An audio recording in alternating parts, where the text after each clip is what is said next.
Ini hadis 7, semuanya di bawah nota yang sebelum ni. Bab karahiyat istiqbalil qiblah 'inda qada'il hajah. Di bawah bab yang keempat, bab larangan menghadap kiblat ketika qada hajat. Di bawah bab itulah. Kita masih lagi di bawah bab tu. Ini hadis yang ke-9, masih di bawah bab yang sama. Ini. Wa bihi qala haddatsana Musaddad bin Musarhad qala haddatsana Sufyan an Az-Zuhri an Atha ibn Yazid Al-Laythi an Abi Ayyub riwayatan qala idza ataytumul gha'it fala tastaqbilul qiblah بغائط ولا بول ولكن شرقوا أو غربوا فقدمنا الشام فوجدنا مراحيض قد بنيت قبل القبلة فكنا ننحرف عنها ونستغفر الله.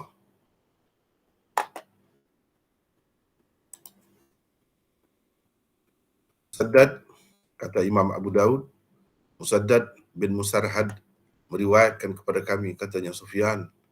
Maksudnya di sini ialah Sufyan bin Uyainah meriwayatkan kepada kami daripada Az-Zuhri, daripada Atha bin Yazid Al-Laythi, daripada Abi Ayyub Al-Ansari radhiyallahu anhu, sebagai riwayat, yakni daripada Rasulullah sallallahu alaihi wasallam. Baginda bersabda, apabila kamu mendatangi tempat membuang air, maka janganlah kamu menghadap kiblat pada ketika membuang air besar dan membuang air kecil. Akan tetapi menghadaplah ke timur atau ke barat. Setelah kami datang ke Syam, kami dapati tandas-tandas telah dibina menghadap kiblat. Kami berpaling daripadanya dan memohon ampun kepada Allah.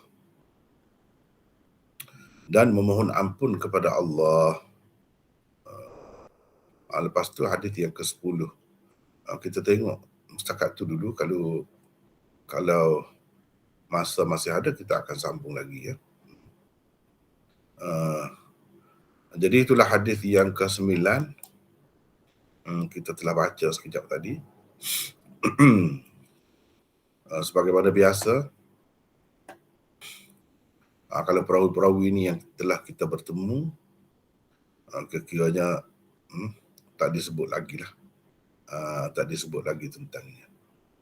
Tetapi di sini perawi, guru Imam Abu Daud ini, dia ambil hadis ini daripada Sufyan. Dia sebut gitu je. Sufyan. Dia tak sebut Sufyan bin Uyainah ke atau Sufyan Ats-Tsauri ke, dia tak sebut. Jadi di sini maksudnya Sufyan bin Uyainah. Kita dah ada nota di situ. Nota 51. Beliau ialah Sufyan bin Uyainah bin Maimun Al-Kufi. Abu Muhammad adalah kunyahnya. Sufyan bin Uyainah adalah seorang imam yang hebat dalam hadis, fiqh dan fatwa. Beliau adalah murid Imam Abu Hanifah dan salah seorang guru Imam Syafi'i. Dilahirkan di permulaan bulan Rajab pada tahun 107 dan meninggal dunia pada tahun 198 Hijrah ketika berumur 91 tahun. Ada seorang lagi tokoh hadis dan fiqh yang sama nama dengannya. Beliau ialah Sufyan bin Sa'id bin Masruq Ats-Tsauri. Sufyan Ats-Tsauri lebih tua daripada Sufyan bin Uyainah. Sufyan bin Uyainah bahkan berguru dengannya. Sufyan Ats-Tsauri meninggal dunia pada tahun 161. Itulah sekadarnya saya sebutkan di sini tentang latar belakang Sufyan bin Uyainah. Kalau nak sebut banyak lagi itu memang banyaklah. Dia tokoh. Dan kadang-kadang boleh terkeliru Sufyan mana satu ni. Sebab biasanya mereka berdua ni berkongsi guru dan berkongsi murid juga pada umumnya. Berkongsi murid dan berkongsi guru. Jadi itu boleh jadi keliru lah di situ. Cumanya ikutlah kalau kita tersalah pun, misalnya tempat Sufyan bin Uyainah dikatakan Sufyan Ats-Tsauri. Tak jadi masalah juga. Sebab yang pentingnya ialah kita nak menentukan kedudukan hadis itu. Kalau Sufyan bin Uyainah itu sama saja dengan Sufyan Ats-Tsauri, ikutlah kita tertukar pun tak jadi masalah. Kedua-duanya adalah perawi thiqah, bukan sekadar thiqah biasa, tapi imam dan hujjah. Bukan dalam hadis saja, bahkan dalam fiqh juga. Beliau adalah tokoh. Jadi kalau tertukar mana-mana tak jadi masalah sebab ia tidak menjejaskan hadis. Kedua-duanya sama-sama perawi sahih. Tak jadi masalah ya. Saya teringat satu nazam syair Ibnu Ruslan. Ibnu Ruslan ni kan dia ada buat syarah Sunan Abi Dawud juga. Dia juga seorang tokoh dalam mazhab Syafi'i. Dia ada tulis nazam orang kita kenal dengan Matnuz Zubat, Matan Zubat, Zubat Ibnu Ruslan. Apa dia kata? Wasyafi'i wa Malikun Nu'manu wa Ahmad ibn Hanbal Sufyanu. Itu disebut Sufyanu. Wa ghairuhum min sa'iril a'immah ala hudan wal ikhtilafu rahmah. Ni kita cuba tengok sekejap.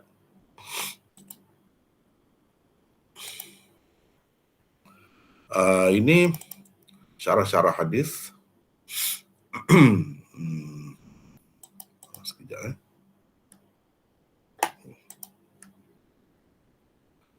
ini syarah-syarah hadis semuanya.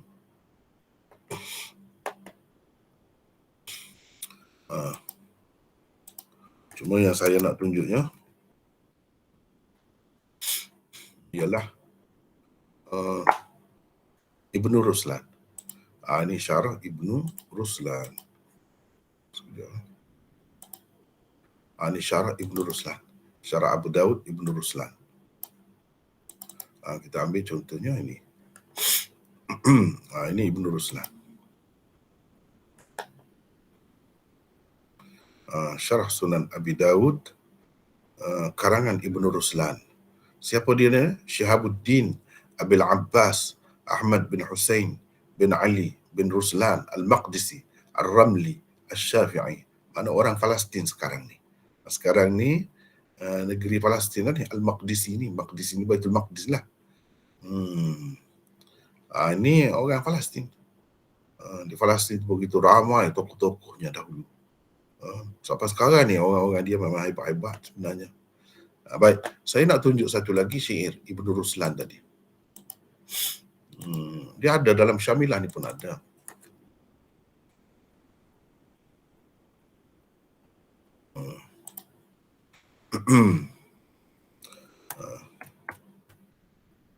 Syafi'i wa Malik.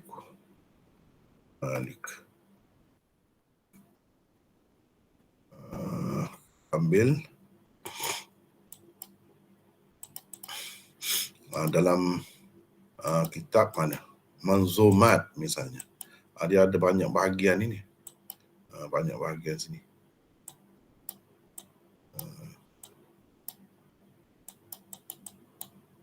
Macam-macam kitab ya.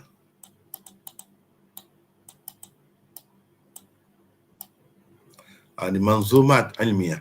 Ini ilmu-ilmu terutama dalam agama yang dibuat dalam bentuk nazam. Nazam Az-Zubad. Az-Zubad fil fiqh Syafi'i. Matnuz Zubad. Adakah ini sama? Cuba tengok. Mawahibus Samad. Ini antara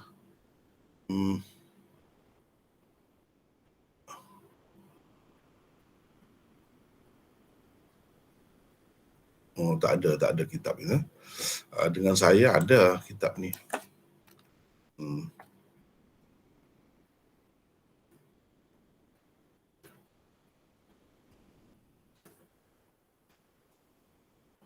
Ini Ghayatul Bayan, Fathur Rahman.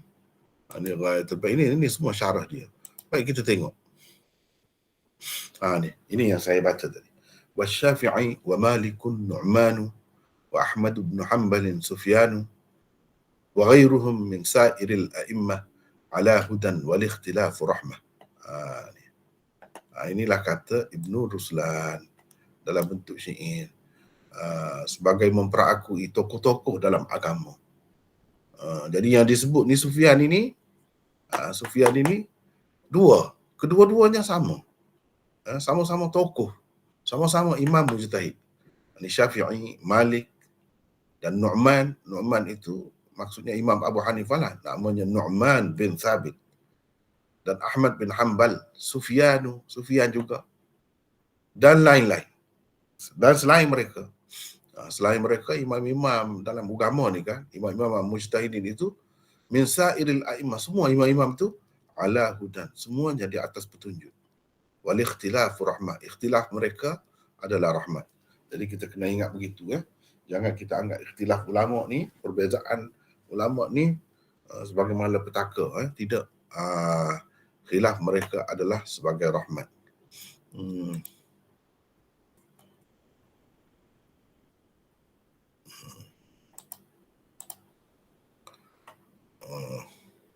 Ini dia sebut sekejap. Ini syarah dia, Ghayatul Bayan. Dengan saya ada kitab ni, Ghayatul Bayan bersama dengan Mawahibus Samad. Peninggalan ayah saya dahulu. Kitab warisan. Dia ada sekali dua tu. Sekarang ni nak dapat pun payah. Dalam Syamilah ni pun ada Ghayatul Bayan saja, Mawahibus Samad tak ada. Setakat ni lah mungkin mereka akan masukkan juga. Mereka akan masukkan juga akan datang.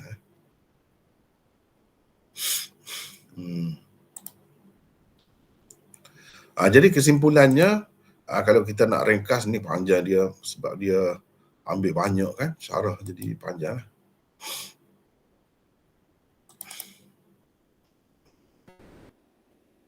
Jadi panjang syarah dia tu.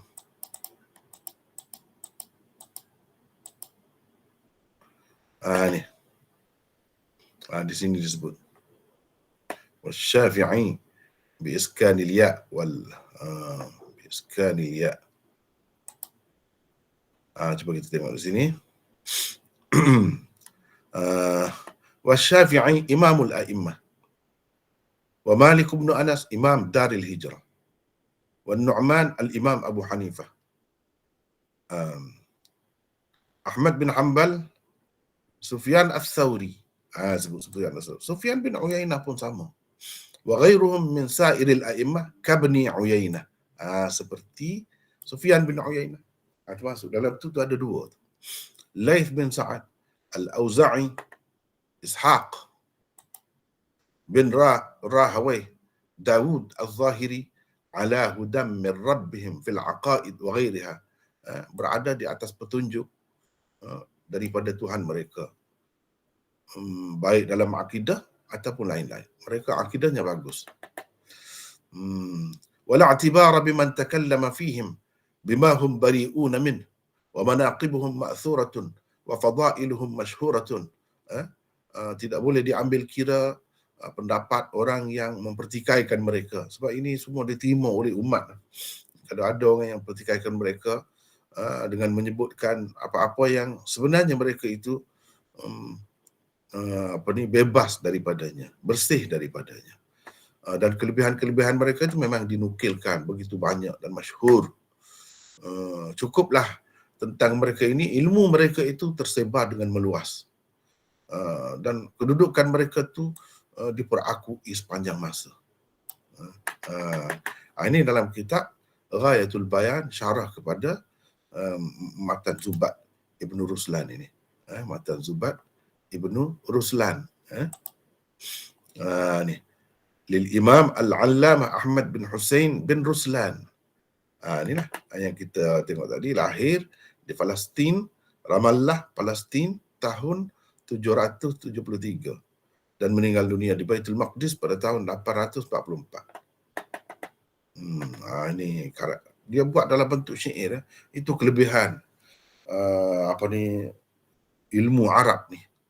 Orang-orang Arab dahulu, dan ilmu mereka yang tersebar dalam dunia ni bukan sekadar dalam nahwu. Mereka telah himpunkan dalam bentuk parti ilmu nahwu tu dalam bentuk syair, tapi fiqh juga. Jadi Matnuz Zubat ni fiqh dalam mazhab Syafi'i. Dikumpulkan dalam bentuk syair. Jadi kita nak tahu bab apa pun tengok kitab ni lah, tapi dalam bentuk syair. Mudah untuk dihafal.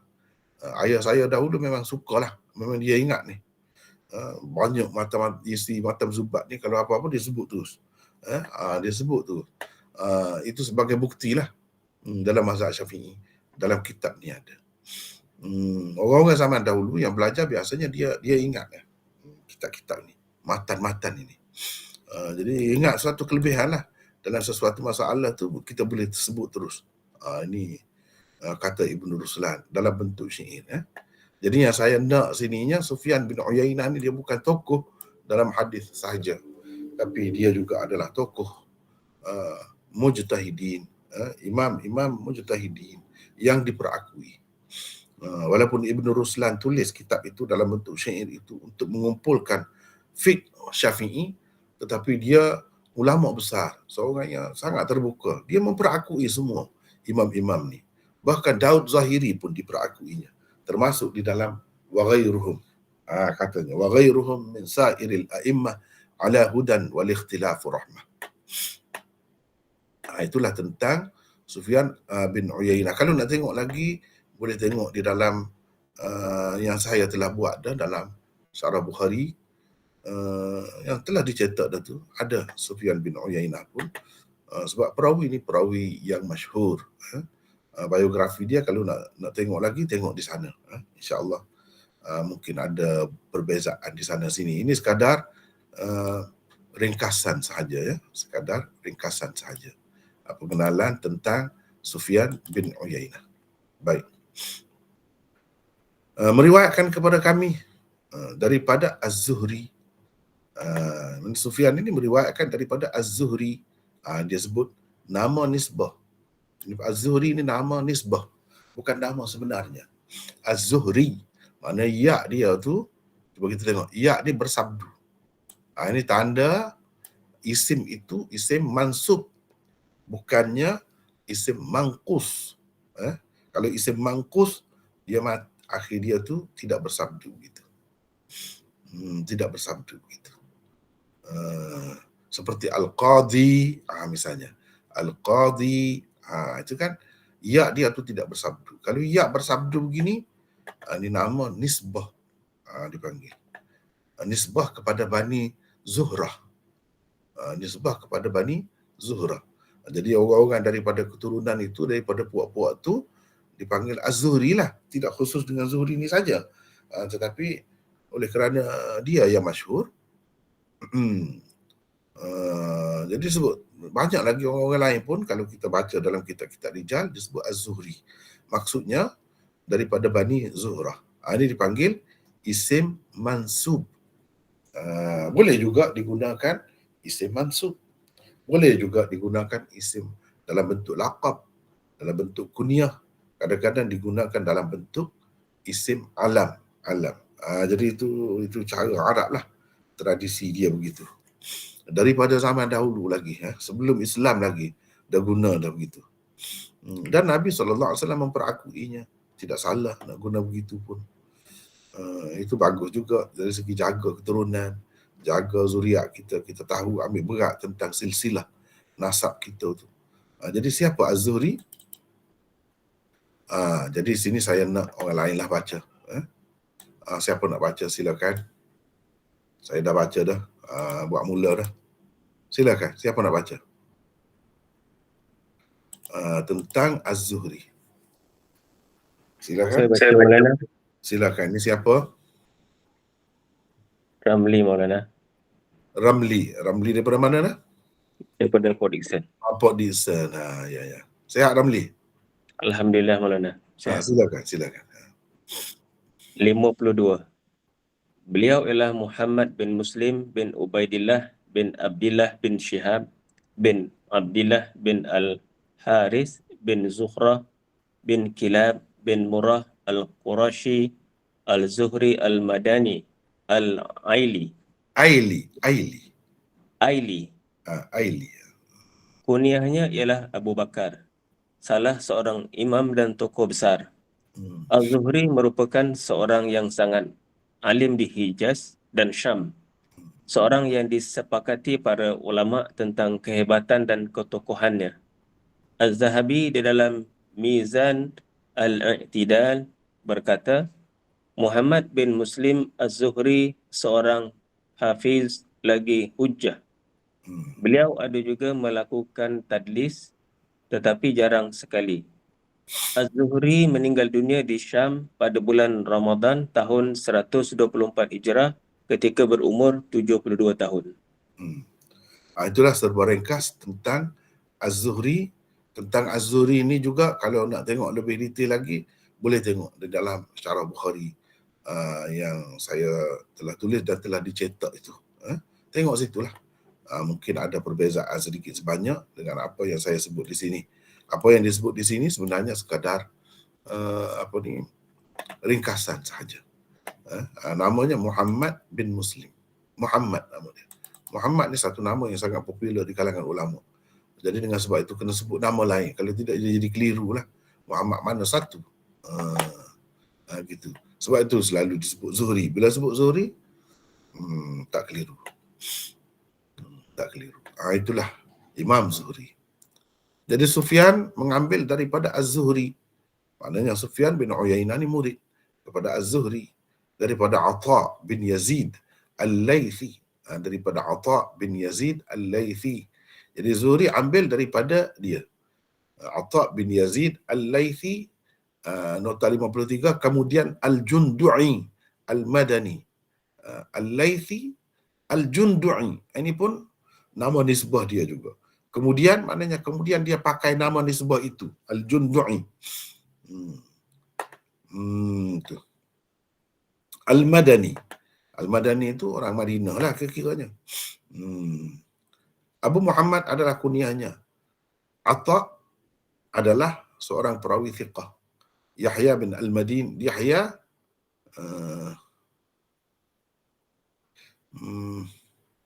ini tak kenal ya. Sekejap sekejap. Sekejap.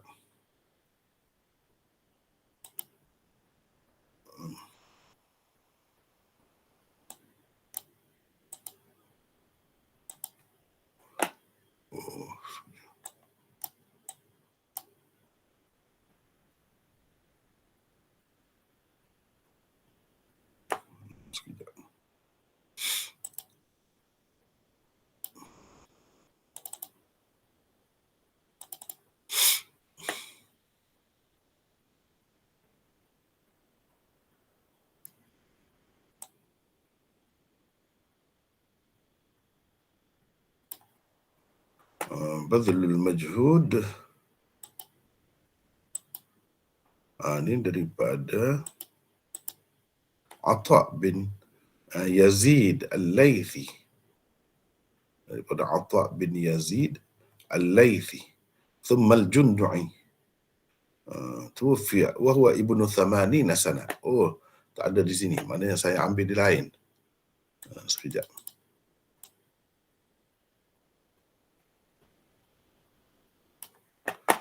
Mungkin di sini.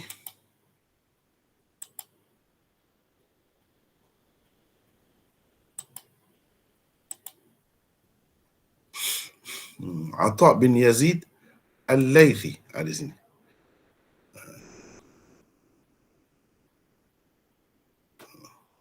Wathaqahu Ibnul Madini wan Nasai. Ali Ibnul Madini sepatutnya. Bukan Yahya Ibnul Madini, itu silap. Ali bin Al-Madini. Ali Ibnul Madini dan An-Nasai mengatakan beliau thiqah. Jadi Yahya bin Al-Madini tak ada, silap. Kena baiki tu. Ini nota ni walaupun ialah boleh pakai dah, cuma bagi saya masih sementara. Mungkin saya akan buat tokok tambah di sana sini ataupun pembaikian lagi. Sebab kita tulis ni nak cepat untuk belajar ni. Mengatakan beliau thiqah, ke-6 pengarang kitab-kitab utama hadis mengambil hadisnya. Beliau meninggal dunia pada tahun 105 Hijrah. 105 Hijrah. Itu tentang Atha bin Yazid Al-Laythi daripada Abi Ayyub Al-Ansari radhiyallahu anhu. Ini silakan Ramli baca lagi, silakan 54. 54. Nama sebenar Abu Ayyub ialah Khalid bin Zaid bin Kulayb bin Sa'labah Al-Ansari Al-Najjari Al-Khazraji Al-Madani. Beliau adalah salah seorang sahabat daripada Bani An-Najjar.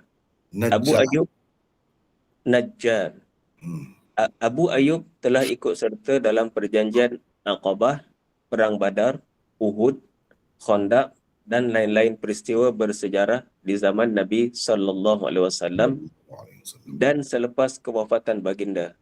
Ketika mula-mula sampai di Madinah, rumahnya lah yang menjadi tempat penginapan Rasulullah SAW. Baginda menumpang di rumahnya sehingga terbina Masjid Nabawi dan rumah baginda sendiri di sebelahnya. Abu Ayyub seorang yang sangat berani, sabar, bertakwa dan sangat suka ikut berjihad. Beliau hidup sampai ke zaman kerajaan Bani Umayyah. Pada mulanya beliau tinggal di Madinah, kemudian berpindah ke Syam. Ketika Yazid menjadi panglima perang di zaman pemerintahan khilafah, ayahnya Muawiyah untuk menyerang Konstantinia. Abu Ayyub termasuk salah seorang tenteranya. Beliau telah terlibat dalam beberapa peperangan dan peristiwa penting di sana. Akhirnya beliau jatuh sakit dan berwasiat supaya terus dibawa masuk ke kawasan musuh walaupun dengan diusung ketika berperang. Setelah meninggal dunia, jenazahnya dikebumikan berdekatan dengan benteng Konstantinia. Konstantinopel sekarang ini disebut. Teruskan. Abu Ayyub meriwayatkan sebanyak 155 hadis dan beliau meninggal dunia pada tahun 52 Hijrah. Ada beberapa perkara yang saya nak sebut di sini sebagai pengetahuan lah kepada yang belum tahu. Kepada yang tahu dah tu tak jadi masalah lah.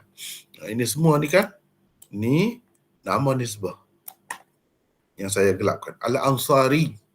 Al-Ansari. Ya, dia tu ada semua bersabdu. Maksudnya dia ni daripada sahabat Ansar. Orang Ansar, bukan Muhajirin. Ini Abu Ayyub ni. An-Najjari.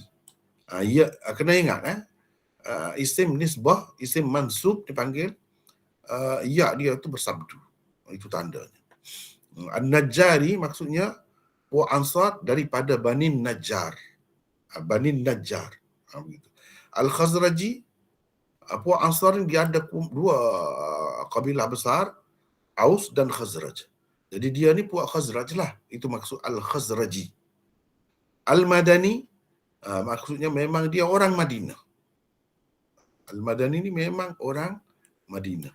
Kadang-kadang Al-Madani ni diguna juga oleh orang yang bukan orang Madinah, tidak lahir di Madinah pun, tapi lama berada di sana, belajar di sana ke apa, dia guna juga, boleh. Itu nisbah yang luas penggunaannya. Bukan sekadar orang yang lahir di situ. Seperti sahabat kita Abu Anas Al-Madani ada. Dr. Basit itu. Dia guna Al-Madani ni, okey boleh. Begitu pun boleh. Sebab dia belajar di sana lama kan. Begitu pun boleh. Al-Khazraji Al-Madani. Jadi Abu Ayyub ni orang Madinah. Memang rumah dia tu dekat Masjid Nabi. Di sebelah Masjid Nabi dulu. Sebagaimana rumah Nabi dibuat di sebelah masjid, rumah dia pun dekat masjid. Dan mula-mula Nabi sampai ke Madinah tu, Nabi naik unta, ramai tak kira lah, masing-masing menjemput Nabi, turun, duduk jadi tetamu di rumahnya. Masing-masing tu pegang tali unta Nabi, kalau boleh Nabi singgah di rumah dia.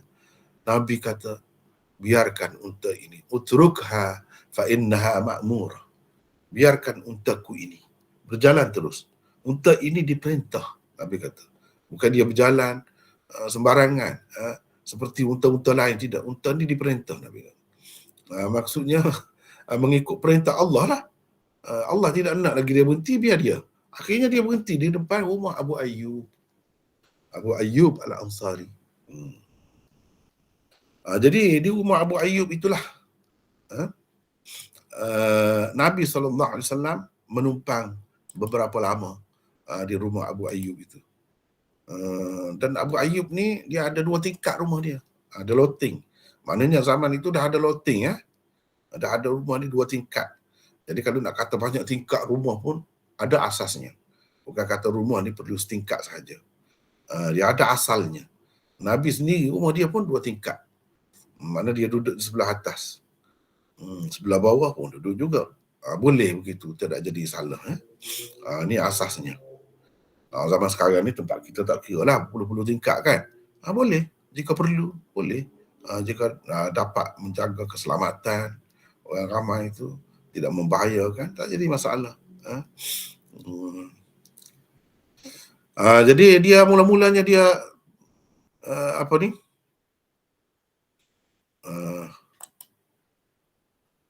Nabi SAW nak duduk di bawah rumah dia. Dia minta Nabi duduk di atas. Dia berasa tak sedap. Nabi tu kedudukannya tinggi. Tiba-tiba dia duduk di bawah. Dia pula duduk di atas Nabi. Takut apa-apa berlaku nanti tumpah apa-apa ke. Sebab walaupun 2 tingkat pun bukanlah macam kita sekarang ni kokoh. Terpisah betul satu-satu rumah tu. Itu zaman itu. Sesuai dengan zaman itu. Jadi dia minta Nabi duduk di atas lah. Nabi kata tak payah, tak apalah. Jangan kamu berasa apa-apa. Dia lebih selesa di bawah. Sebab apa bila tetamu mari nak bertemu pun tidak menyusahkan tuan rumah. Sebab itu Nabi pilih duduk di bawah. Barulah dia, tak apalah dah Nabi nak begitu. Tapi dia pernah minta Nabi duduk di atas. Sebab dia rasa tak sesuai Nabi duduk di bawah. Dia pula duduk di atas, macam tinggi dia pula. Padahalnya tidak begitu kan. Tak ada pun anggapan tinggi rendah tu. Cumanya perasaan dia lah, perasaan dia. Akhirnya dia biarkanlah dan Nabi nak duduk di bawah, duduk di bawah. Lama juga sebelum rumah Nabi siap apa. Dan masjid dibuat apa. Sampai sekarang ni rumah dia tu, rumah Abu Ayyub itu, dia ada tanda ditulis di situ. Ini rumah Abu Ayyub asalnya dalam masjid Nabi SAW itu. Ada tulis. Itulah Abu Ayyub. Jadi dia ni seorang sahabat yang memang ada peristiwa-peristiwa besar bersejarah tu dia ada. Sebelum Nabi berpindah ke Madinah lagi, dia sudah pergi dah menyambut Nabi ni sehingga berlakunya perjanjian Aqabah yang menjanjikan sokongan padu daripada puak-puak Ansar terhadap Nabi jika Nabi SAW berhijrah ke Madinah. Gitulah mereka sanggup segala-galanya. Jadi dia ni salah seorang. Jadi perang Badar lagi, perang Uhud lagi, ni semua ni perang yang besar-besar lah. Orang-orang yang disebut sebagai ahli Badar ni orang istimewa. Ahli Bai'ah, ahli Aqabah disebut. Jadi semua peristiwa bersejarah tu dia ada. Selepas Nabi SAW wafat pun dia masih lagi aktif. Terutamanya dalam berjihad.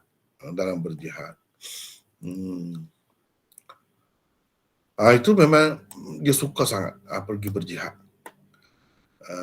Beliau hidup sampai ke kerajaan Bani Umayyah. Tapi walaupun dia ni sangat sayang kepada Nabi SAW dan rumah dia tu rumah bersejarah lah, tapi kefahaman sahabat itu begitu jelas tentang perjuangan Islam, tentang cara hidup Islam. Dia tidak rasa nak kekal di rumah dia lah sebagai kenangan dia dengan Nabi kan. Ambil berkat kalau kita kata Nabi pernah duduk di rumah dia. Tidak macam tu Abu Ayyub ni. Dia orang cerdik. Bukan macam setengah-setengah orang kita yang tak faham sekarang ni kan. Benda-benda macam itulah yang diutamakan. Ikut perjuangan Nabi, ajaran Nabi itu tak tahu ke mana. Orang sekarang ni kata ke laut. Tetapi yang zahir-zahir tu penting sangat. Abu Ayyub ni kena belajar dengan Abu Ayyub. Abu Ayyub ni paling bersejarah. Rasulullah singgah di rumah dia. Kalau nak kiranya patut dia tak pergi ke mana-mana lah. Tidak. Dia tinggalkan rumah dia, pergi berjihad, berjuang. Dan duduk di Syam untuk menyebar ilmu Nabi SAW dan untuk meluaskan perjuangan Nabi SAW, agama Islam, dakwah agama Islam. Itu Abu Ayyub. Dalam setengah-setengah riwayat dia sebut dia pergi ke Mesir. Memang dia pergi rata lah. Bukan ke Syam saja. Ke Mesir pun dia pergi. Dan ini akhir sekali di zaman pemerintahan Sayyidina Muawiyah melancarkan perang ke Turki sekarang ni. Konstantinopel tu Turki. Di Turki.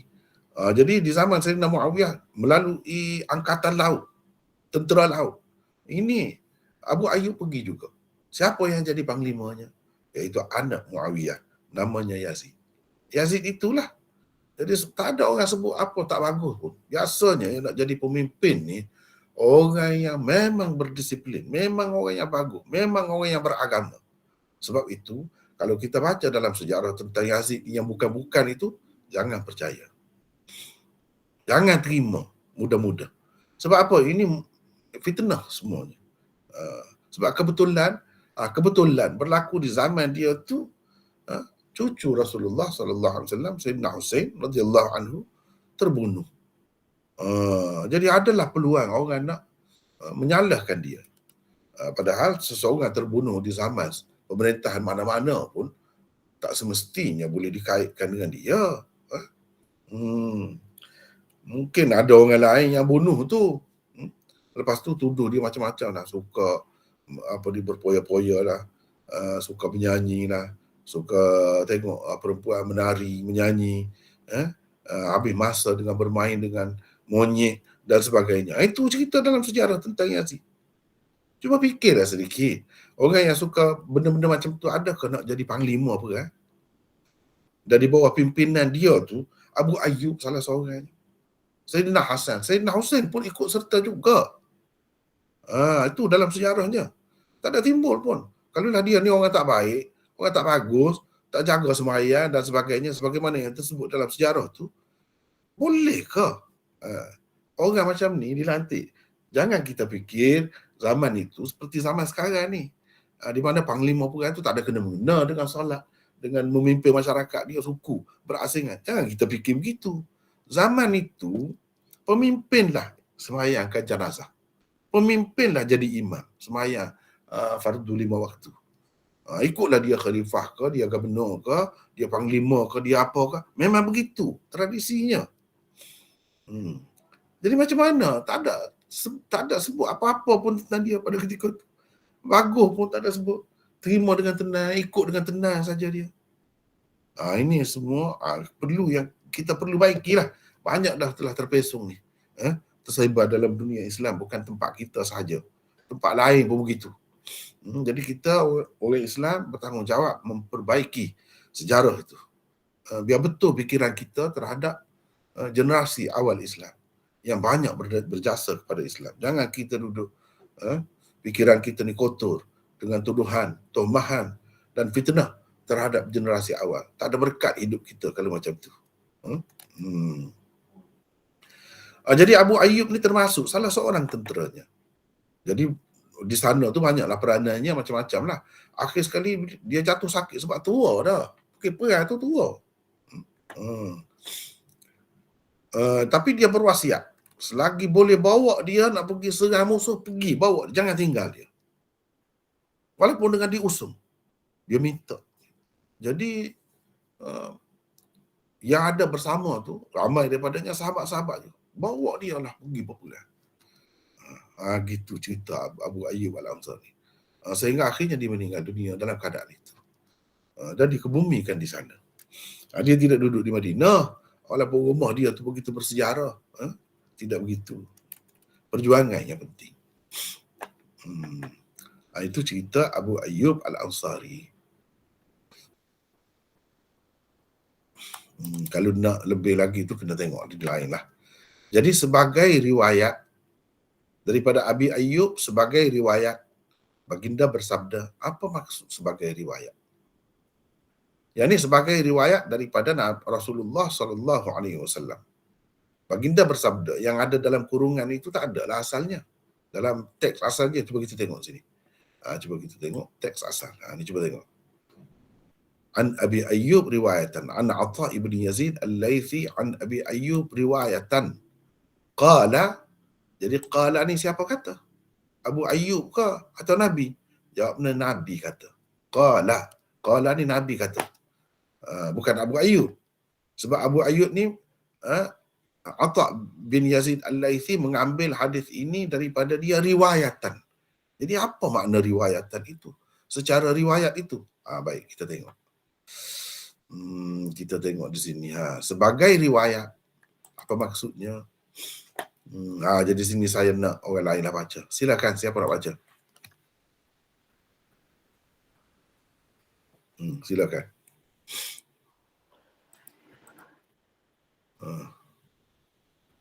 Silakan, jangan buang masa. Sila, siapa ni? Izzuddin. Tak dengar, tak dengar. Siapa? Lain.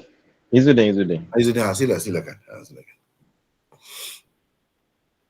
Perkataan riwayah adalah masdar. Gini riwayatan. Kena sebut gitu. Perkataan riwayatan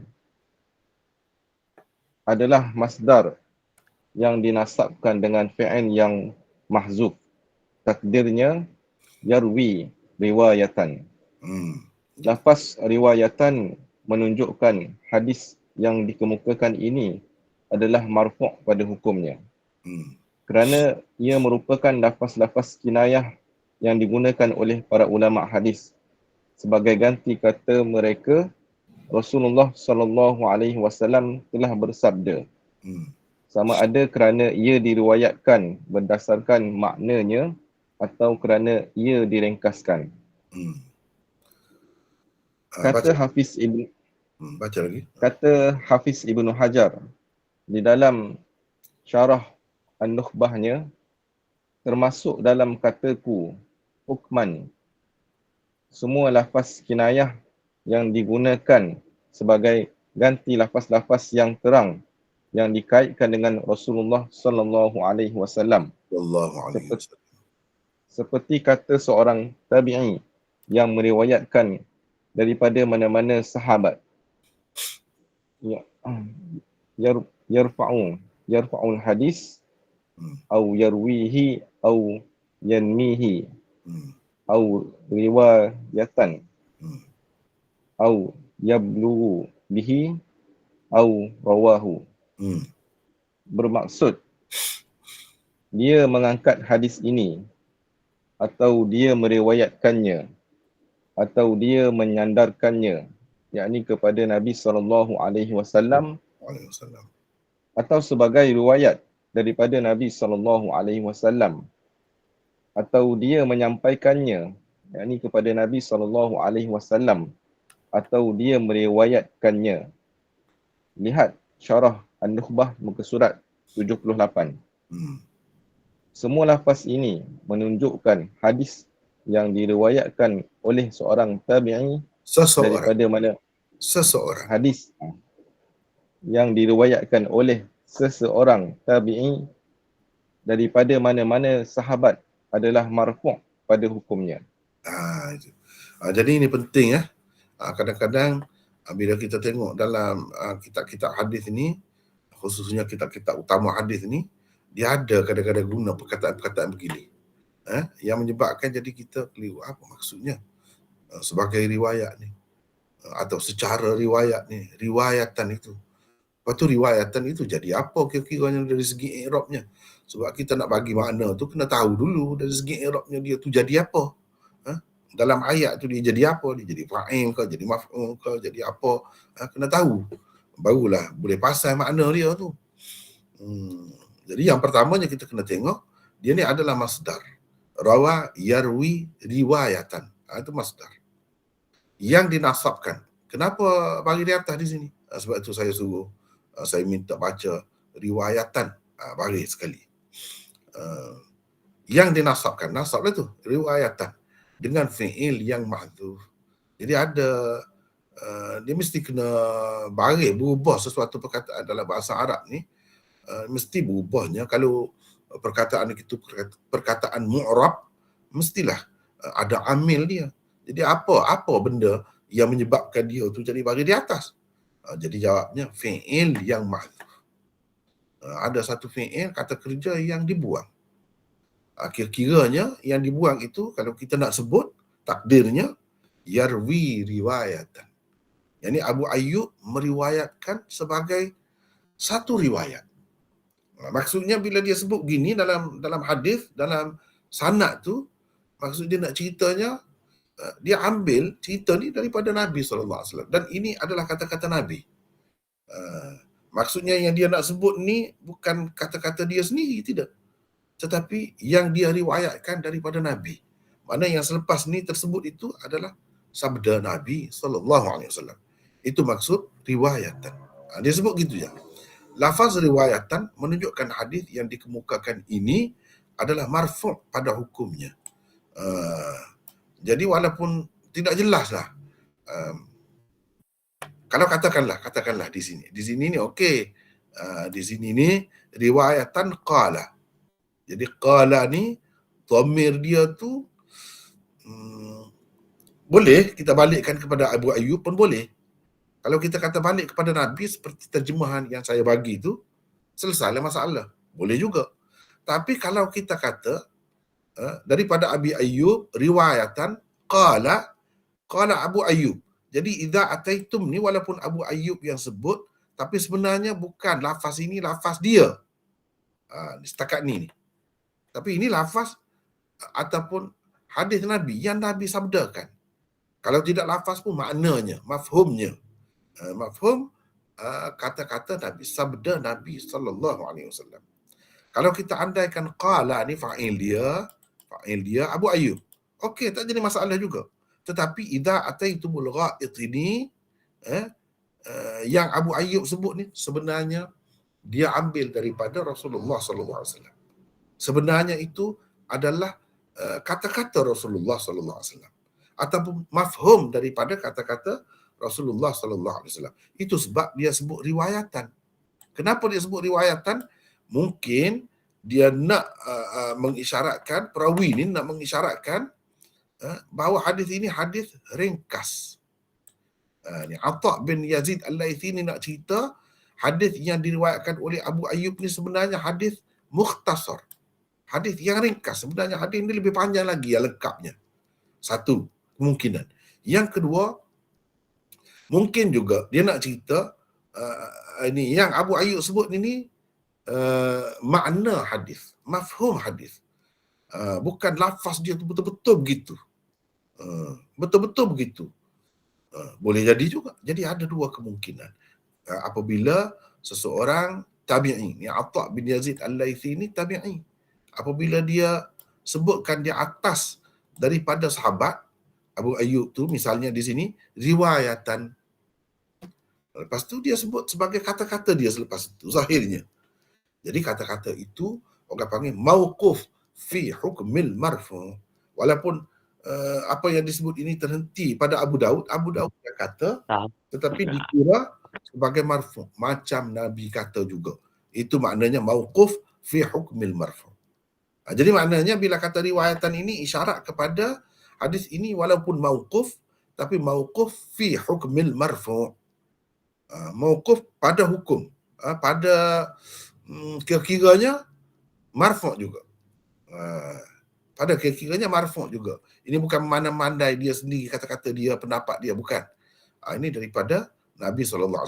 Itu maksud riwayatan. Kena jelas. Tengok sini. Riwayatan qala, saya terjemah, cuba tengok.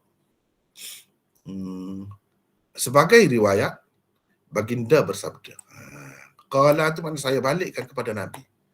Sebab pada hakikatnya, kalau kita tengok riwayat lain pun, riwayat yang panjang, yang lengkap pun, memang Nabi bersabda pun. Kalau kita andaikan sebagai riwayat, beliau berkata, beliau itu maksudnya Abu Ayyub, tempat baginda ni kita kata beliau. Boleh juga. Beliau berkata. Tidak salah kalau kata begitu. Maknanya terhenti apa yang disebut apabila kamu mendatangi selepas itu kata-kata Abu Ayyub. Tapi walaupun kata-kata Abu Ayyub, kira-kiranya orang panggil hadis mauquf lah. Tapi mauquf ini bukan sebarang mauquf, bukan mauquf biasa, tidak. Tapi mauquf dalam istilahnya disebut fi hukmil marfu'. Gitu. Itu benda kena faham. Ini kita faham daripada riwayatan, penggunaan perkataan riwayatan semata-mata. Sebab itu kena belajar usul hadis. Kena belajar ulumul hadis. Baru kita faham benda-benda macam ni. Ni kan? Cuba tengok. Ini tersebut di mana? Baik, saya tunjuk. Saya tunjuk. Di sini. Di sini. Qauluhu riwayatan hiya masdarun mansubun bi fi'lin muqaddar ay yarwi riwayatan wa hadha al-lafz yufid anna al-hadith marfu'un hukman. Ini pada hukumnya marfu' hadis ni. Walaupun zahirnya terhenti pada sahabat.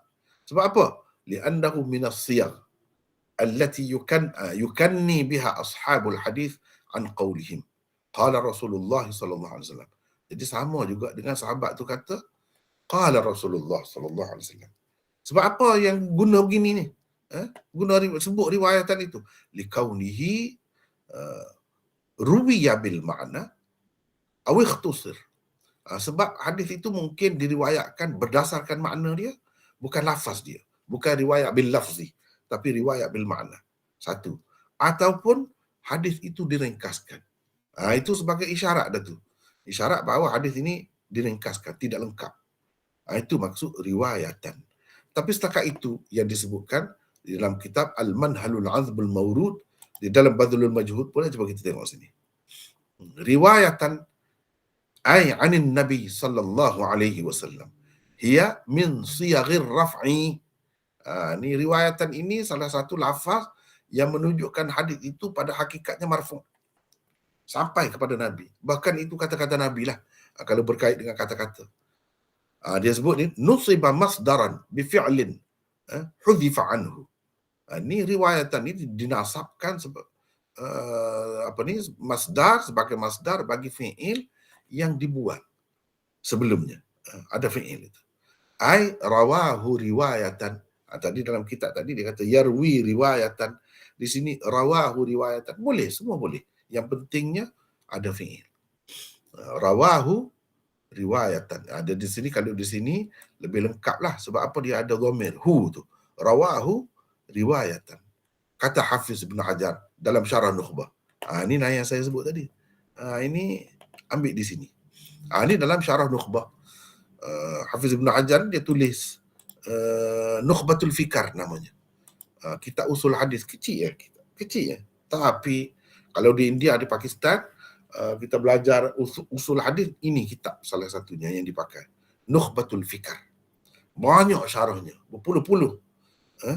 Nuzhatun Nazar lah, Qasabus Sukkar lah, macam-macam syarah dia dalam bahasa Arab dan juga bahasa Urdu. Syarah kepada kitab Nukhbatul Fikar tadi. Sebab apa? Kitab ni walaupun kecil, Hafiz Ibn Hajar masukkan segala ilmu usul hadis tu di dalamnya. Kalau nak kitab yang ringkas macam matan lah, kita kata matan dalam usul hadis, itu kitabnya Nukhbatul Fikar.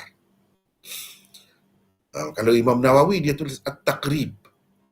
At-Taqrib. Yang mana Tadribur Rawi itu syarah kepada At-Taqrib Imam Nawawi. At-Taqrib tu ringkas lah. Jadi ulama-ulama ni kan ada kalanya dia boleh tulis. Kalau ulama macam tu hebatlah. Kalau dia nak tulis ringkas pun boleh, paling ringkas. Kalau dia nak tulis panjang pun dia boleh tulis. Dia nak tulis sederhana pun boleh. Ni seorang penulis yang memang luar biasa lah, berbakat lah. Kalau boleh, nak macam mana? Dia boleh semua. Dalam bentuk matan. Misalnya Syah Abdul Aziz. Kitab Balaghah tu, yang dia tulis ringkas sangat.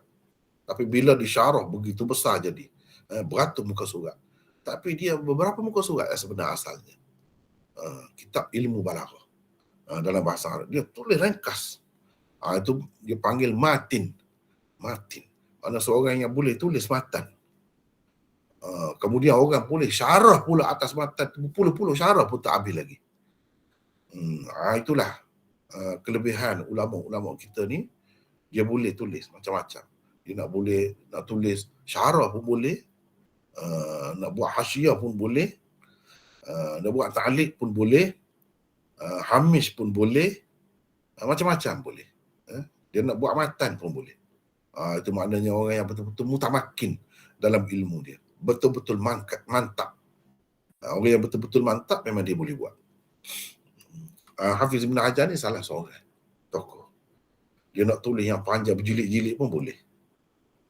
Dia nak tulis yang paling ringkas tapi padat. Sampai sekarang ni tak habis-habis lagi orang syarah kitab Nukhbatul Fikar. Inilah. Dalam tu ada sebutlah ni. Lebih detail lagi lah dalam Badlul Majhud ni, lebih detail. Misalnya yarfa'ul hadis, yarwihi, yanmihi, atau riwayatan. Di sini riwayatan inilah yang digunakan. Atau yablughu bihi, atau rawahu, semua ini memberi makna yang sama. Itu kata Hafiz Ibn Hajar.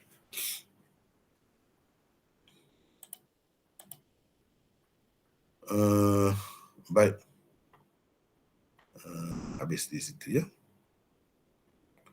Habis di situ. Kemudian Baginda bersabda, apabila kamu mendatangi tempat membuang air. Jadi dalam matannya, idza ataitum al-gha'id, apabila kamu mendatangi gha'id, tempat membuang air. Itu al-gha'id. Ataitum, perkataan ata termasuk dalam perkataan mutadaddat, yang memberi arti berlawanan. Makna asal dia datang, tapi boleh juga ia dipakai dengan makna lawannya. Datang, lawannya pergi. Pergi, apabila seseorang kamu pergi, boleh juga. Kalau terjemah begitu pun tak salah. Pergi ke tempat membuang air. Ini penting tu. Jangan kita terikat sangat. Bila sebut ja'a, mana datang saja. Kadang-kadang pergi pun boleh juga. Sama juga dengan ata. Tapi makna asalnya memanglah datang. Apabila kamu mendatangi apabila kamu mendatangi tempat membuang air. Jadi mendatangi itu makna ataitum itulah. Kamu mendatangi ataitum. Kalau kita nak terjemah apabila kamu pergi, boleh juga. Jadi perkataan ata tu kena ingat. Dari segi bahasa Arabnya, dia termasuk dalam perkataan yang ada dua makna. Ada dua makna ya. Contohnya Izzuddin. Izzuddin, mana Izzuddin? Lalu kita dengar kan tak? Kalau kita tulis surat, kirim salam saya kepada orang di sana. Kepada orang-orang di sana.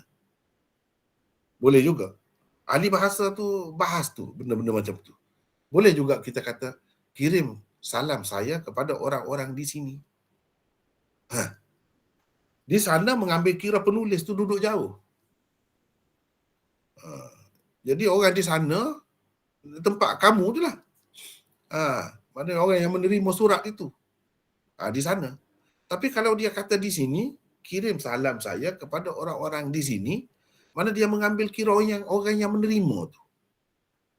Di sinilah orang-orang yang berada tu. Begitu. Dia kan benda-benda macam tu penggunaan bahasa. Walaupun sepatutnya kita kata di sanalah asalnya. Tapi kalau kata di sini pun boleh. Mengambil kira. Itu orang kata ambil kira. Ambil kira tempat surat itu sampai. Tempat penerimanya. Jadi orang yang dikirim salam tu berada di tempat itu. Jadi di sinilah. Betul. Jadi benda-benda macam tu kan dalam bahasa mana-mana pun ada. Biasa begitu tu. Biasa begitu. Baiklah. Makna asal perkataan al-gha'id ialah kawasan tanah rendah. Itu makna asalnya. Gha'id maknanya tanah rendah. Itu makna asal. Ni siapa pula baca? Izzuddin lagi baca. Silakan Izzuddin. Makna asal perkataan al-gha'id ialah kawasan tanah rendah. Di zaman Rasulullah sallallahu alaihi wasallam, kawasan tanah rendahlah yang dicari untuk membuang air. Kerana keadaannya yang lebih tertutup dari pandangan orang ramai. Perkataan itu kemudiannya dipinjam untuk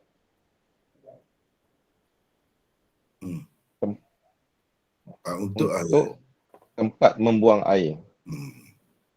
Perkataan yang sama juga kemudiannya dipinjam untuk memberi erti najis atau tahi yang keluar dari dubur berdasarkan kaedah menyebut tempat, tetapi yang dimaksudkan ialah yang berada di tempat itu. Min babi itlaqil mahalli wa iradatil hali. Min babi itlaqil mahalli wa iradatil hali. Lam tu kena bersabda.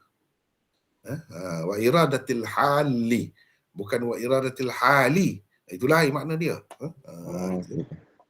Kena berhati-hati ya. Berhati-hati, kitab ni dia macam tu. Kena sabdu di situ. Jadi perkataan al-ghaid itu asalnya, makna asalnya tanah rendah. Kenapa kawasan tanah rendah tu orang panggil tempat membuang air? Sebab di tempat itulah orang-orang pada masa tu cari untuk buang air. Tanah rendah macam itulah. Bila tanah rendah daripada jauh kan tak nampak, orang tak nampak. Kepala pun tak nampak dia sebab dia rendah. Jadi dikehendaki menyembunyikan diri. Tapi masih terdedah lagi, terbuka lagi, tempat tu terbuka. Cuma orang tak ada lah di situ. Orang tak ada. Jadi daripada tanah rendah dipinjam untuk tempat buang air. Apa kaitannya? Sebab di tempat tanah rendah itulah orang buang air. Biasanya. Kemudian daripada situ pula dipindahkan. Dipinjam pula untuk memberi arti najis.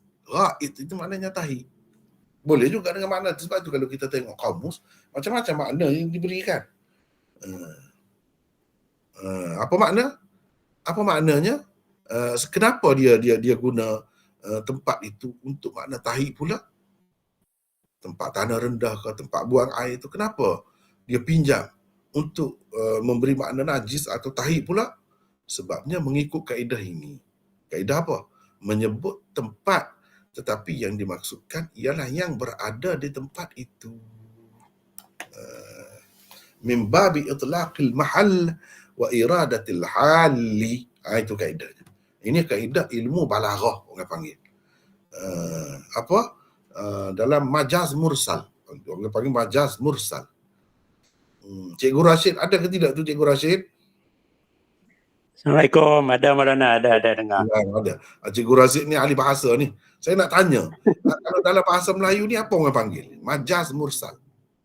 Oh ya, alamak. Tak terfikir pula Maulana. Itu. Maknanya perkataan itu sebut tempat, tapi yang dimaksudkan bukan tempat, tetapi benda atau sesuatu yang berada di tempat itu. Tak terfikirlah pula Maulana. Tak ada. Nanti kalau ada saya beritahu dia kalau saya pun tanya banyak kali dah dalam kelas-kelas kita mengajar kan. Saya tanya kalau ada ahli bahasa, saya pun tak tahu sebab saya pun bukan ahli sangat. Saya sebenarnya belajar setakat darjah 3 saja. Sekolah Melayu ni. Sekolah 3, apa ni darjah 3 sekolah rendah lah maksudnya. Lepas tu saya baca sendiri. Baca buku Zabah apa saya baca. Cumanya kalau secara rasmi, secara formalnya saya tak ada belajar. Begitu. Jadi tapi setakat ni saya tak berjumpa lagi orang-orang yang ahli bahasa lah kita kata yang belajar sampai ke peringkat. Mungkin kalau degree itu tak dapat lagi. Master ke ataupun PhD mungkin dia boleh bagi tahu. Tapi setakat yang saya tahu, wallahu a'lam. Memang benda-benda macam ni tak sampai lagi dalam bahasa Melayu. Wallahu a'lam. Saya tak tahu. Sebab apa? Sebab ahli-ahli bahasa kita ni banyaknya merujuk kepada bahasa Inggeris. Apa yang ada dalam bahasa Inggeris adalah. Apa yang tak ada dalam bahasa Inggeris kira-kira tak ada. Itu satu kelemahan, kekurangan bagi saya. Sepatutnya dia kena ada ahli bahasa kita ni macam Zabah dahulu. Dia selain daripada menguasai bahasa Inggeris, dia juga hebat dalam bahasa Arab. Sebab tu kalau kita tengok Zabah tu, dia banyak buat menimbang syair. Menimbang syair. Dia guna bahasa Arab tu. Kita yang belajar ilmu arut ni, faham, ni memang reti. Ilmu arut ni Zabar ni. Jadi kalau orang yang tak reti ilmu arut dan ilmu qafiyah, dia tak akan tahu, dia tak akan boleh buat tu. Apa nama ni, pembahagian itu, perkataan-perkataan itu. Itu hanya diketahui oleh orang-orang yang memang belajar ilmu menimbang syair, orang panggil. Dia kena ada orang macam Zabar tu. Jadi kita pun sepatutnya kena ada istilah-istilahnya. Macam ini, itlaqul mahal wa iradatil hali, ini termasuk dalam di bawah majaz mursal. Sepatutnya kita boleh sebut gitu. Dan itu dalam bahasa Arab dia ada. Tapi ini pun dia bukan ada dalam nahwu. Nahwu Arab tu satu peringkat. Dia ilmu seni bahasa Arab. Itulah ilmu balaghah. Itulah ilmu balaghah. Seni bahasa Arab. Satu peringkat lagi. Satu tangga yang tinggi lagi. Dia ada. Macam beginilah. Kita pun selalu guna sebenarnya. Tapi bila kita guna tu, kita kata ni patutnya masuk bawah kaedah mana? Tak boleh nak sebut. Itu satu kekurangan. Sepatutnya kita kena tambah. Misalnya saya buat contoh. Guna dalam bahasa Melayu. Dia cukur kepala. Dia cukur kepala dia. Kawan kita tu cukur kepala dia hari ni. Cukur kepala. Cukur kepala ke? Yang dicukurkan rambut. Tapi rambut tu berada di mana? Di kepala. Itulah orang panggil ikut kaedah ni. Sebut kepala, tapi maksudnya yang berada di kepala itu. Kiasan mana? Kiasan. Tak, kiasan tu luas kiasan itu. Luas. Yang lebih tepat, spesifik. Yang kita nak. Jadi macam tu, misalnya kita kata, sekarang ni saya ni ada jantung pula. Ada jantung pula. Kenapa dia tak ada jantung ke dulu? Apa maksudnya bila orang kata begitu? Kita faham kan? Maknanya dia ada penyakit jantung pula dah. Itu maksudnya. Sekarang ni ayah saya ada buah pinggang pula, kata dia. Dulu darah tinggi, sekarang ni tambah pula, ada buah pinggang pula, kata dia. Apa maksudnya? Kita semua faham. Bukan dia nak cerita buah pinggang, memang ada buah pinggang tu. Lama dah sebelum tu pun ada. Tapi penyakit yang ada pada buah pinggang tu tak ada dulu. Baru sekarang ada. Itu maksudnya. Inilah itlaqil mahal wa iradatil hali. Sebut tempat. Jantung ke, buah pinggang. Tapi yang dimaksudkan ialah al-hali. Yang berada di tempat itu. Penyakit itulah. Tengok bahasa Arab. Dia seni. Benda-benda gitu. Jadi sama juga. Ini sebut tempat. Tapi yang dimaksudkan ialah yang berlaku di tempat tu, yang ada di tempat tu apa? Najis. Najis. Yang dibuat di tempat tu apa? Najis. Jadi najis itulah maksudnya, tapi tidak sebut najis. Sebut tempat dia. Lebih beradab, lebih sopan, lebih halus. Tidak kasar. Sebut tahi. Macam kita lah, buang air. Kalau nak sebut berak pun boleh. Tapi kalau sebut buang air, lebih beradab. Lebih halus bahasanya itu. Itu maksudnya. Jadi sama juga di sini. Dia tak sebut najis tu. Kalau sebut tengah-tengah orang duk makan kan, tak sedap lah. Sebut najis, tahi gitu. Tapi kalau sebut ghaib, tempat rendah gitu. Tidaklah maknanya dia tersentap. Nampak beradab itu kelebihan adabnya. Orang tidak terasa hati, tidak menyentuh, mengganggu orang. Tidak. Jadi itu ya. Jadi orang lain lah, bukan Cikgu Rashid saja. Siapa yang ada sini ahli bahasa? Saya pun nak tumpai juga. Apa dipanggil ni? Dalam istilah bahasa Melayu. Kalau macam ni. Siapa yang ahli bahasa Melayu di kalangan kita? Ada? Kalau tak Saya ingat dulu metafora kalau panggil tu. Metafora tu terlalu umum. Metafora tu balaghah lah. Balaghah. Balaghah. Kiasan itu umum. Dia umum gitu je Maulana. Dia tak ada spesifik. Itulah. Dia macam kinayah lain, majaz lain, majaz pula banyak pula. Majaz aklinya, majaz lughawinya, majaz mursalnya, banyak pula. Di bawah majaz mursal ada banyak pecahan pula. Itu. Itu seni sungguh bahasa dia. Jadi kita nak faham Quran, nak faham hadis, kena faham benda ni. Orang Kelantan kata kalau tak faham benda-benda ni tak jejak. Faham ke tidak? Tak jejak. Kalau kita katakan maksud yang tersirat macam mana Maulana? Maksud yang tersirat, Ya saya. tak banyak, dia luas dia. Kadang-kadang disebut musabab tapi yang dimaksudkan sebab. Kadang-kadang disebutkan sebab tapi yang dimaksudkan musabab. Ini dia ada benda-benda macam tu. Kadang-kadang disebut sebahagian tapi maksudnya semua. Kadang-kadang disebut semua tapi maksudnya sebahagian. Dia termasuk dalam majaz mursal. Saya baca Quran dah hari ni. Pagi ni baca Quran dah. Apa makna Quran? Quran tu tidak daripada surah Al-Fatihah sampai surah An-Nas semua sekali kan? Yang gitu kan Quran itu. Daripada surah Al-Fatihah sampai surah An-Nas semua sekali itu Quran. Tapi maksud kita bila kita kata kita baca Quran, bukan semestinya satu buah Quran tu. Kita baca satu juzuk pun boleh dah kita kata baca Quran. Ini orang panggil sebut umum tapi maksudnya sebahagian. Majaz mursal juga tu. Jadi majaz mursal ni banyak pecahan dia lagi. Bukan sebutkan tempat tapi maksudnya yang berada di tempat itu saja dah, banyak lagi. Jadi jenuh lah kita nak tambah ni bahasa ni. Kena sama-sama lah untuk memajukan bahasa kita, meningkatkan bahasa kita, kena fikir. Saya duduk nampak, kenapa tidak ada perkembangan? Benar-benar sebab tidak ada orang macam Sahabat. Itu jawapan saya. Kalau ada orang macam Sahabat, insya-Allah dia boleh buat benda-benda ni. Dalam Urdu ada Maulana?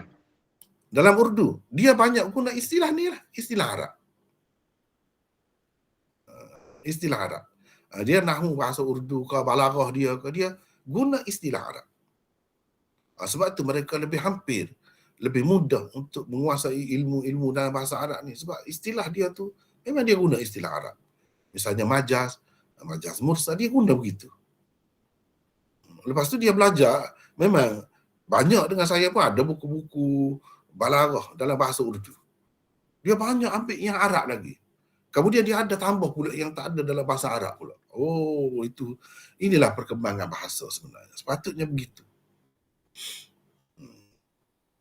Banyak pula yang kita dapat, ini kita belajar balaghah Arab tak ada ni. Tapi dalam dia ada. Sehingga ada rentak-rentak syair itu. Ini tak ada dalam bahasa Arab ni, rentak macam ni. Tapi dia ada.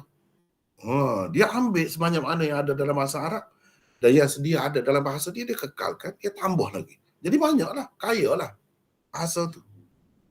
Begitu. Jadi benar-benar kalau orang dengar rentak tu, ini rentak luar biasa ni. Tak pernah dengar macam ni. Memang tak ada pun dalam bahasa Arab.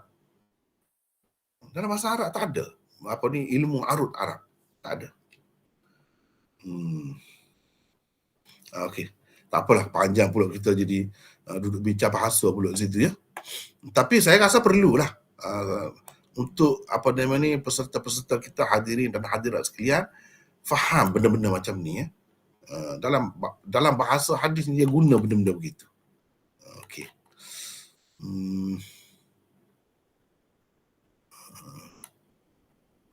Mana tadi? Ketika apabila kamu mendatangi tempat membuang air, maka janganlah kamu menghadap kiblat pada ketika membuang air besar dan membuang air kecil. Kita ada nota 57. Di situ siapa pula nak baca, orang lain pula lah, silakan. Supaya tak penat sangat seorang kan.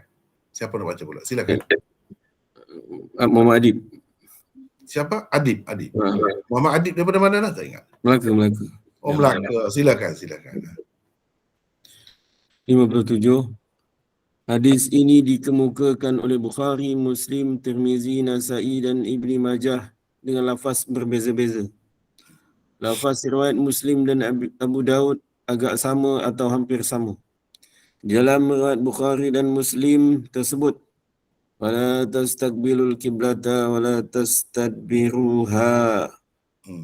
Angkat kata terakhirnya iaitu wala tastadbiruha tidak terdapat di dalam riwayat Abu Daud ini.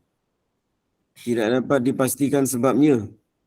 Adakah ia sengaja diringkaskan oleh pengarangnya sendiri atau oleh mana-mana perawi atau ia tergugur dari salinan penyalin? Jadi wala tastadbiruha itu maksudnya janganlah kamu menghadap kiblat dan jangan membelakanginya. Jadi bahagian terakhir ni tak ada ni dalam Abu Daud ni.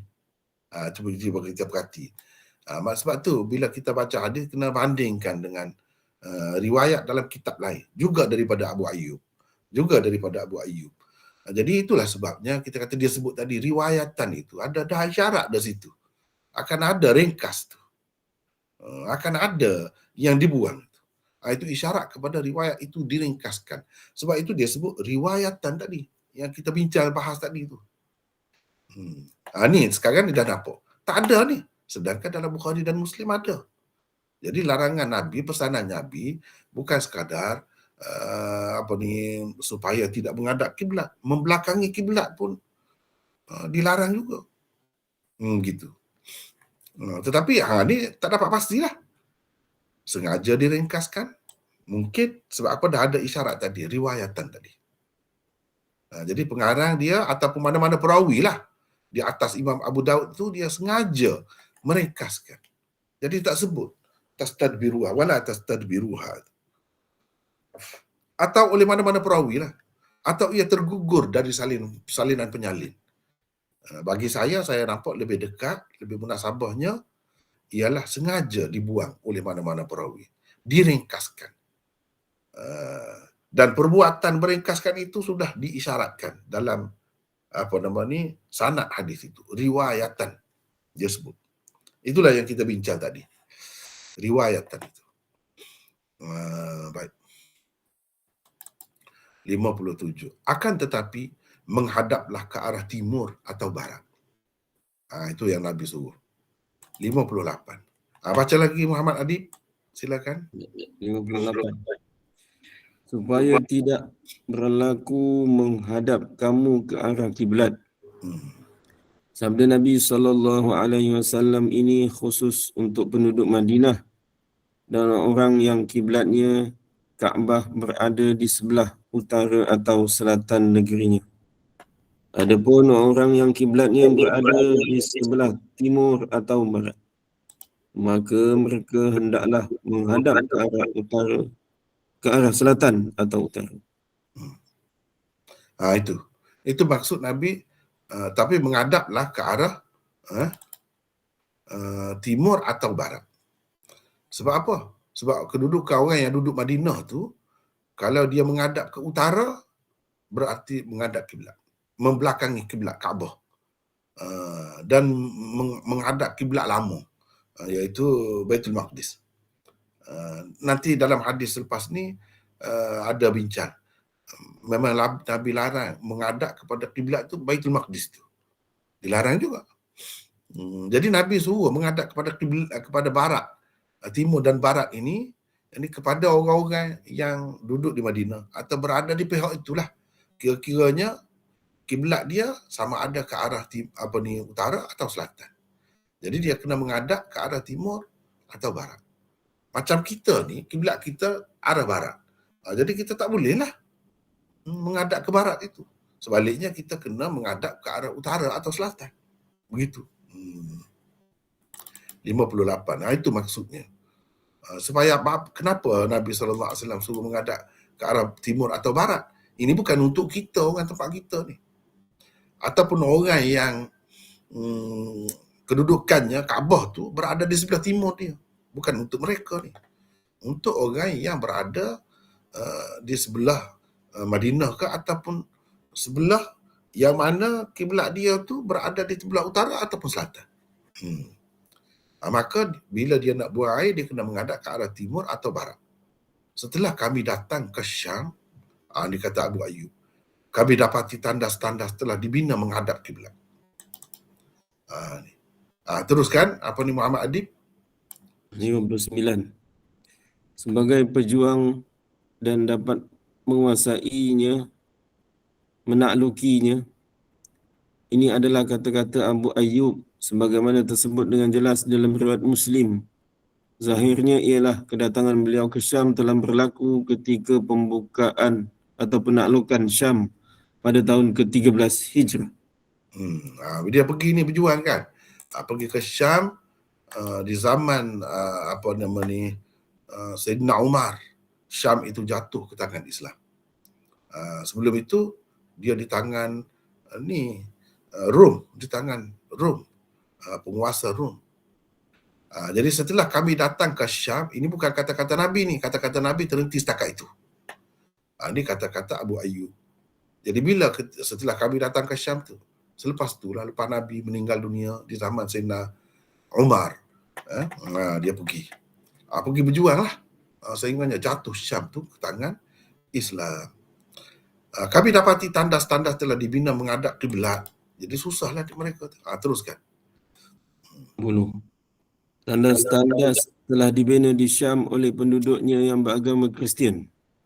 Kerana itu tidak ada dalam perkiraan mereka sama ada ia menghadap ke arah kiblat ataupun tidak.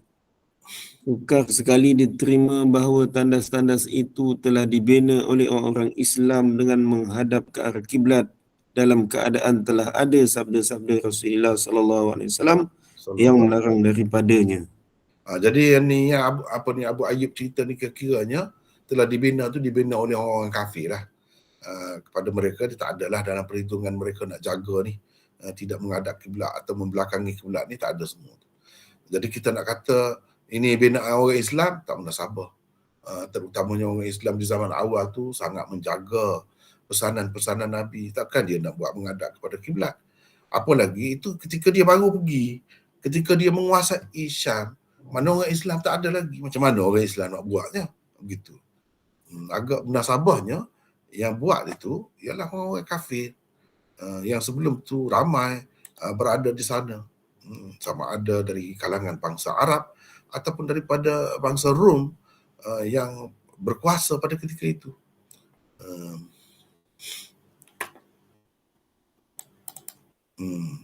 Kami berpaling daripadanya dan memohon ampun kepada Allah.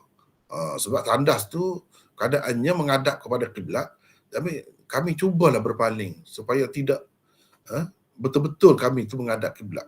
Walaupun kedudukan tandas itu menghadap kiblat, kami cuba beralih sikit. Susahlah maknanya. Kalau zaman sekarang ni tandas kita tu kita nak duduk arah lain kan, susah jadinya tu. Tapi sahabat-sahabat ni cukup jaga benda-benda macam tu pun.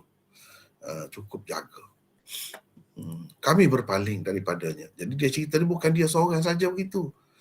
Yang berasa bersalah tu menghadapi keadaan itu.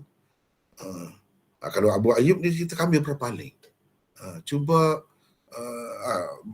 meletakkan tubuh kita tidak betul-betul menghadap kiblat begitu. Lari sikit daripada kiblat. Dan memohon ampun kepada Allah. Kenapa mohon ampun pula kalau kita tidak bersalah ya? Bukan kita yang bersalah bina tu, orang lain. Jadi kenapa pula perlu meminta ampun di sini? Itu kita ada nota di situ. Silakan Muhammad Adik lagi. 61. Oleh kerana kami terpaksa menggunakan tandas-tandas itu dalam keadaan cuba berpaling sedikit dari arah kiblat, kami tetap memohon ampun kepada Allah. Mungkin juga ia berarti apabila kami terlupa ketika menggunanya tanpa berusaha berpaling dari arah kiblat, maka kami berasa bersalah. Kerana itulah kami memohon ampun kepada Allah. Mengatakan ia bermaksud kami memohon ampun kepada Allah untuk orang yang membinanya adalah tidak munasabah. Kerana apa artinya beristighfar untuk orang kafir? Jadi kalau kita nak kata kita yang tidak bersalah, apa perlu istighfarnya kita kata? Bukan kita bina tandas itu. Jadi ulama-ulama kata ada kemungkinan mereka terlupa ke? Kalau kata terlupa, orang terlupa dia tidak bersalah, apa perlu istighfar juga? Begitu. Inilah kepada kita ialah ada kita tidak bersalah, kita tidak minta ampun lah. Tapi kepada sahabat-sahabat ni kan, dia susah nak mengikut cara sunnah tu pun dia rasa bersalah. Dia orang tinggi. Bukan tahap kita. Kita ni langgar hukum agama pun tak terasa apa pun lagi. Jadi kalau kena benda kecil-kecil macam ni tak terasa. Tapi sahabat ni bukan begitu. Sahabat ni bukan begitu.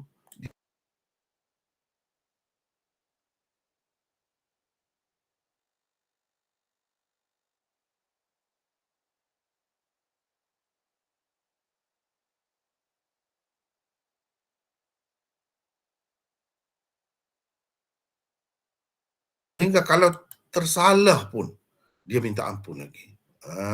Itu maknanya istighfar ni mana bukan untuk orang yang bersalah sahaja. Kalau tidak, Nabi itu tidak bersalah, tidak berdosa tu disuruh juga wastaghfirhu. Fasabbih bihamdi rabbika wastaghfirhu. Kan disuruh Nabi itu beristighfar. Nabi itu bukan maksum.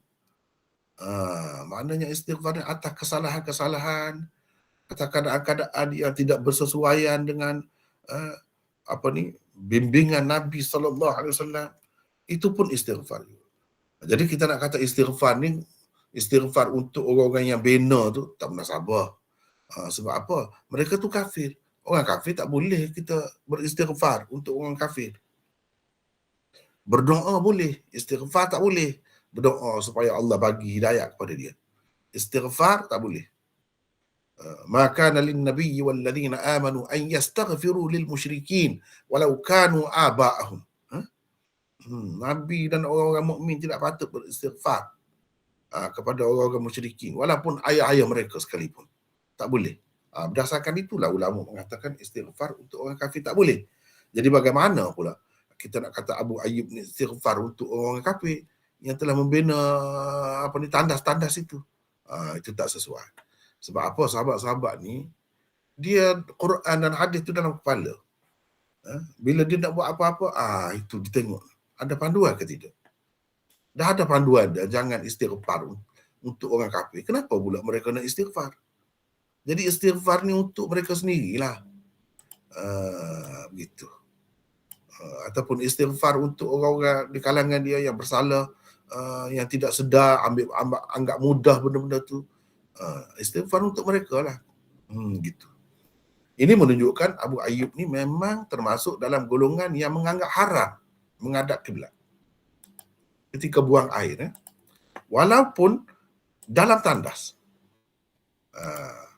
Kenapa? Dulu kita dah sebut kan, ada 8 mazhab ulama tentang menghadap belakangi kiblat ni, ada 8 mazhab. Salah satunya ialah golongan yang kata dalam semua keadaan, apapun keadaan, tak boleh menghadap kiblat ke membelakangi kiblat ke, tak boleh. Dalam binaan ke, dalam tandas ke, di luar pada di tanah lapang ke, tak boleh semua. Kena jaga semua. Abu Ayyub ni termasuk dalam sahabat yang berpendapat begitu. Sebab tu dia istighfar. Lepas tu kedudukan hadis, minta orang lain pula baca, silakan. Siapa nak baca? Silakan. Ana baca mana? Ya, siapa ni? Bagi Ana pula, Basir. Basir. Basir daripada mana? Daripada Pulau Pinang. Pulau Pinang, silakan. Okey, bismillahirrahmanirrahim. Kedudukan hadis ke-9 sahih. Lain Abu Daud, ia diriwayatkan juga oleh Bukhari, Muslim, Malik, Nasa'i, Tirmizi, Ibnu Majah dan lain-lain. Setelah mengemukakannya, At-Tirmizi berkata, hadis Abu Ayyub adalah yang paling elok dan paling sahih dalam bab ini. Panduan dan pedoman daripada hadis.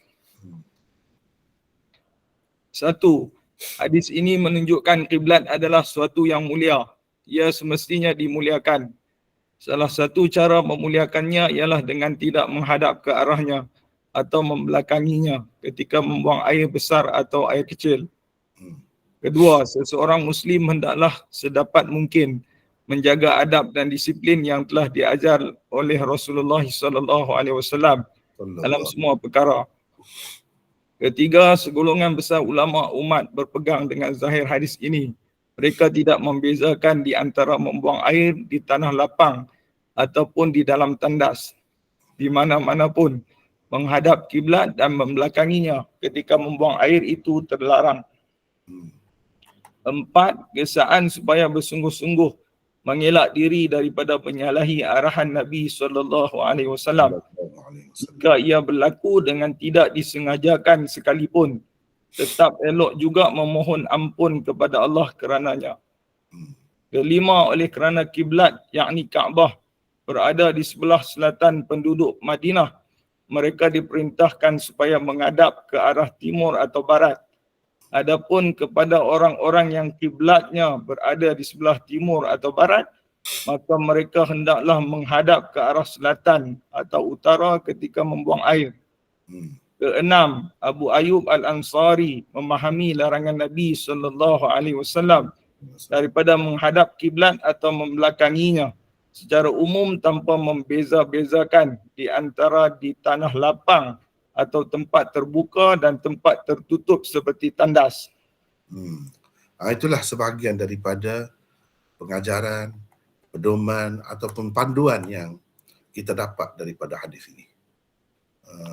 Jadi habislah dengan itu perbincangan kita tentang hadis yang ke-9 malam ni. Dan rasanya setakat itulah sahaja untuk malam ni. Cukup dah tu, kalau tambah lagi pun perlu masa lagi banyak masa lagi. Jadi sekadar itulah dulu. Wallahu a'lam. Wa akhiru da'wana alhamdulillahirabbil alamin. Ada nak tanya boleh 1-2 ringkas? Silakan. Ada apa-apa pertanyaan ke? Silakan. Ringkas ringkas. Tak ada, senyap ni. Assalamualaikum. Waalaikumsalam warahmatullahi. Ya. Ada Cik Rashid ni. Ya, Apa ya. ni larangan ni adakah menghadap tepat-tepat ataupun kalau CP sikit pun tak boleh juga? CP sikit boleh dah. Cumanya lebih baik lagi kalau betul-betul lah arah tu. Sikit-sikit pun tak apa dah. Macam yang dilakukan oleh Abu Ayyub tu kan. Kami berpaling. Berpaling tu maksudnya sedikit tu boleh dah lah. Terima kasih. Sama. Ada lagi yang lain silakan. Assalamualaikum Maulana. Waalaikumsalam warahmatullahi. Nak tanya pasal Abu Ayyub tadi. Abu Ayyub Al-Ansari An-Najjari. An-Najjar tu adakah Abu Ayyub ni dari Bani Najjar, hok keturunan Adi bin Najjar, iaitu keluarga Datuk Nabi Abdul Muttalib tu? Betul lah. Gitulah. Okey, terima kasih. Sama-sama. Jadi sekadar itulah dulu untuk malam ni. Wallahu a'lam. Assalamualaikum warahmatullahi wabarakatuh. Waalaikumsalam warahmatullahi wabarakatuh. Waalaikumsalam warahmatullahi wabarakatuh. Terima kasih Maulana. Sama.